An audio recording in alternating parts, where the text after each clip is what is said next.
అందరికీ నమస్కారం అండి. మీ అందరి ముందుకి ఒక మంచి కథ తీసుకొస్తున్నాను. ప్లీజ్ సబ్స్క్రైబ్ చేస్తే ఇలాంటి ఇంకా ఎన్నో మంచి కథలు మీ ముందుకు తీసుకురావడానికి నాకు ఉత్సాహంగా ఉంటుంది. మర్చిపోకుండా లైక్ చేస్తారు కదా, సబ్స్క్రైబ్ చేయడం కూడా మర్చిపోకండి. Thank you so much. కోతి బుద్ధిగా ఒక చోట కూర్చుని ఉండడమో, అల్లరి లేకుండా నెమ్మదిగా ఉండడమో ఎవరైనా చూసారా? ఎవ్వరూ చూసుండరు. కోతి మహా అల్లరి. కొమ్మ మీదకి గెంతుతుంది, ఓడ పట్టుకుని జారుతుంది, పిల్లి మొగ్గ వేస్తుంది, కిచకిచలాడుతుంది, వెక్కిరిస్తుంది, పరిగెత్తుకెళ్ళి ఆకుల్లో దాక్కుంటుంది. వెంటనే మళ్ళీ యువతలకి పరిగెత్తుకొస్తుంది. అది ఒక చోట ఉండదు. దానికి ఒక పనిలో నిమగ్నత ఉండదు. దానిది నిలకడలేని స్వభావం. అవునా? ఇక కథ వినండి. అనగనగా ఒక యోగి. అతని పేరు సువర్ణయోగి. సువర్ణము అంటే బంగారం కదా. సువర్ణయోగి దగ్గర మామిడికాయంత బంగారం ఉంది. అతడి దగ్గర అంత బంగారం ఉన్న విషయం అతడి శిష్యుడికి తెలియదు. గురు శిష్యులు ఇద్దరూ ఊరు ఊరు తిరుగుతూ ఉంటారు.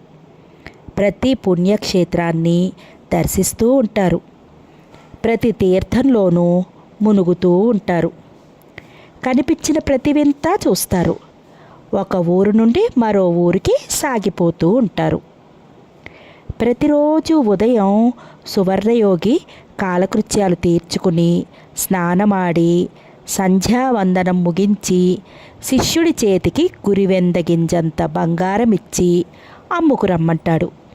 శిష్యుడు దాన్ని అమ్మి వంటకి కావలసిన సరుకులంతా కొనుక్కొచ్చి వంట చేస్తాడు. గురువుగారికి ఇంత పెడతాడు, తానింత తింటాడు. ఇలా ఉండగా శిష్యుడికి ఒక గొప్ప సందేహం పట్టుకుంది. ఈ సువర్ణయోగి రోజు గురివింద గింజంత బంగారం ఇస్తాడే, ఈయనకింత బంగారం ఎక్కడిది? దీని అంతు కనుక్కోవాలి. ఓ రోజు గురువుగారిని అడిగేశాడు. స్వామి, ఇలా అడుగుతున్నందుకు నా అవివేకానికి మన్నించాలి. రోజు మీకు గురివింద గింజంత బంగారం ఎక్కడి నుంచి వస్తుంది అని. గురువుగారు ఆలోచించారు. బంగారం చాలా ప్రమాదకరమైన వస్తువు. బంగారం మాట వినగానే మనిషి పాపపుణ్యాలు, మంచి చెడ్డలు అన్నీ మర్చిపోతాడు. మనిషికి ఉన్నవి 2 కళ్ళు. ఇవి రెండూ కాక మనకు కనబడని కన్ను మరొకటి ఉంది. అది జ్ఞాననేత్రం. ఆ జ్ఞాననేత్రం లేకపోతే మనిషి అజ్ఞాని అయిపోతాడు. బంగారం మీది మమకారం ఆ 3వ కన్నును పొడిచేసి మనిషిని గుడ్డివాడిగా చేసేస్తుంది. అందుచేత నిజం దాచటం గురువుగారికి తప్పనిసరి అయింది. తన శిష్యుడేమో నమ్మదగినవాడే, అయినా తన బంగారాన్ని దొంగిలించబోడని, తన ప్రాణాలకే ముప్పు తలపెట్టడని నమ్మకమేముంది? గురువుగారు ఒక అబద్ధం ఆడేశారు. శిష్య, నాకు బంగారం తయారు చేసే విద్య తెలుసును. రోజు మన అవసరాలకు సరిపోయేంత బంగారం మాత్రం తయారు చేస్తూ ఉంటాను. ఆ రోజు నుండి శిష్యుడు గురువుగారికి అంగరక్షకుడైపోయాడు.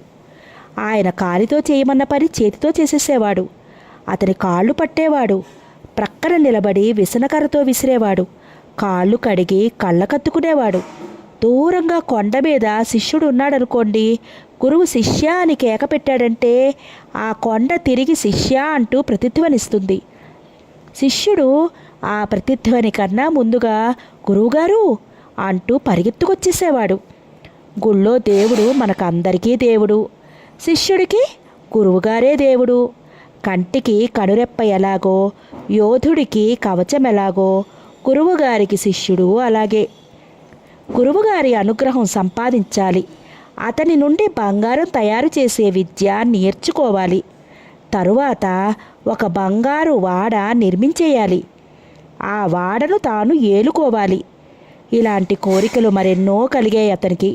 బంగారం తయారు చేయడం ఎలాగో నేర్పకముందే గురువుగారు ఎక్కడ కుటుక్కుమంటారో అని భయం కూడా ఉండేది. ఒకనాడు గురువుగారు శిష్యుడితో, నాయనా, ఇన్నాళ్ళు నువ్వు చేసిన శుశ్రూషకు నాకు చాలా సంతోషమయ్యింది. ఇక నేను కాశీకి వెళ్ళిపోవాలనుకుంటున్నాను. నా నుండి నీకేమైనా కావలసి ఉంటే అడుగు, ఇస్తాను అన్నాడు. శిష్యుడు వినయంగా చేతులు నలుపుకుంటూ, నాకు బంగారం చేసే విద్య నేర్పండి అన్నాడు. ఇది విని సువర్ణయోగి గుట్లు తేలవేశాడు. అతనికి ఆ విద్య తెలిస్తేగా. కానీ ఆ విద్య నేర్పందే శిష్యుడు తనని వదిలిపోడు. కాసేపు ఆలోచించగా అతనికి ఒక ఉపాయం తోచింది. శిష్య, బాగా పసరు వచ్చే ఒక ఆకు పేరు చెప్పు అన్నాడు. చిక్కుడు ఆకు అన్నాడు శిష్యుడు ఆలోచించి. శిష్యుడి చెవిలో ఏదో మంత్రోపదేశం చేశాడు గురువు. చేసి, శిష్య, ఇటుకరాయో గులకరాయో ఏదో ఒకటి తీసుకో. చిక్కుడు ఆకును బాగా నలిపి నేను చెప్పిన మంత్రం ఉచ్చరిస్తూ రాతి మీద పసరు పింటు. ఆ రాయి కాస్త బంగారమైపోతుంది అన్నాడు. శిష్యుడు పరమానందభరితుడైపోయి ధన్యోస్మి అంటూ అతడి పాదాలు ముట్టుకున్నాడు. అయితే ఒక నియమం ఉంది అన్నాడు యోగి. ఏమిటి? నువ్వు బంగారం తయారు చేసేటప్పుడు కోతిని మాత్రం తలుచుకోవద్దు.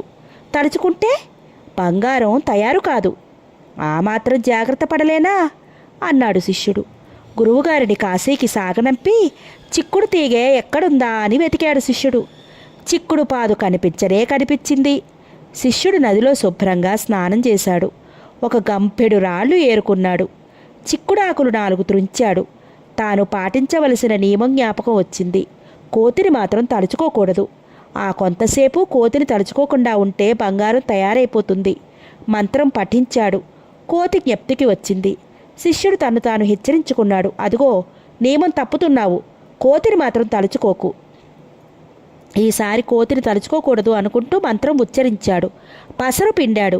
రాయి రాయిగానే ఉంది. ఛీ, పాడు కోతి, కాసేపు జ్ఞాపకానికి రాకుండా ఉండలేదే అని తిట్టుకున్నాడు. నోరు నొప్పి పెట్టేదాకా మంత్రం చదివాడు. చిక్కుడుపాదు ఖాళీ అయిపోయేంతవరకు పసరు పిండాడు. నియమం పాటించాలనుకున్నాడు. కోతిని తలుచుకోకూడదనుకున్నాడు. కోతి తలపుకు రాక మానలేదు. బంగారం తయారు కాలేదు. కోతి జాతి నాశనం కాను, కోతి అనే పదమే లేకుండా పోను అని విసుక్కున్నాడు. ఈరోజు కోతిని మరిచిపోతాను, రేపు కోతిని తలుచుకోను అనుకున్నాడు. రోజు అతడు బంగారం తయారు చేయబోయేవాడు. అతని బుర్రలో కోతి మెదిలేది. గురువుగారు కోతిని తలుచుకోకుండా ఎలా ఉండగలిగేవారో అనుకునేవాడు. అతని కోరికగానే ఉండిపోయింది. గురువుగారి విద్యాదానంలోని కిటుకును గ్రహించలేకపోయాడు శిష్యుడు. మనస్సు ఎటువంటిదో సువర్ణయోగికి తెలుసు. అది చంచలమైనది, దానికి నిలకడే లేదు.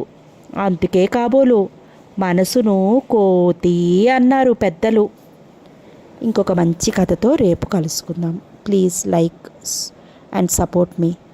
Thank you.